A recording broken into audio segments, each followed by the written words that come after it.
السلام علیکم سامعین، 28 جمادی الاولیٰ ہے، 23 دسمبر ہے۔ خبر کا عنوان ہے عمر خالد کو جیل سے رہا کر دیا گیا۔ خبر تھوڑی تفصیل سے سنیے۔ جواہر لال نہرو یونیورسٹی کے سابق طالب علم عمر خالد کو اپنی بہن کی شادی میں شریک ہونے کے لیے 7 دن کے لیے یعنی 1 ہفتے کے لیے تہاڑ جیل سے رہا کر دیا گیا ہے۔ عمر خالد کو دہلی کی ایک عدالت نے اپنی بہن کی شادی میں شرکت کے لیے عبوری ضمانت دی تھی، آج رہائی عمل میں آئی ہے، اور اس معاملے کا ایک پہلو یہ ہے کہ 1 ہفتے کے بعد انہیں پھر دوبارہ عدالت میں ہی خود سپردگی کر دینی ہے، دوبارہ جیل میں پہنچ جانا ہے۔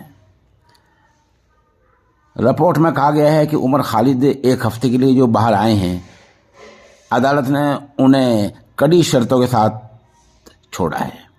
ایک شرط یہ ہے کہ وہ کسی گواہ سے رابطہ نہیں کریں گے، کسی گواہ سے بات چیت نہیں کریں گے، کسی گواہ سے نہ ملیں گے، نہ اس کو اپنے گھر بلائیں گے۔ دوسری یہ ہے کہ ان کا موبائل نمبر اس مدت میں کھلا رہنا چاہیے، اور وہ جو جانچ افسر ہے اس کو ہر دن ویڈیو کال کریں گے۔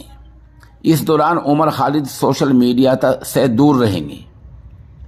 عدالت نے یہ شرطیں اس لیے لاگو کی ہیں کہ پولیس نے یہ کہا تھا کہ عمر خالد سوشل میڈیا پر غلط معلومات پھیلا سکتے ہیں۔ بہرحال ایک یہ رہائی ہے، ایک اس سے کچھ دن پہلے پیرول پر ڈیرا سچا سودا کا بھگت گرمیت سنگھ عرف رام رحیم بھی پیرول پر آیا تھا، کئی دن کے لیے آیا تھا۔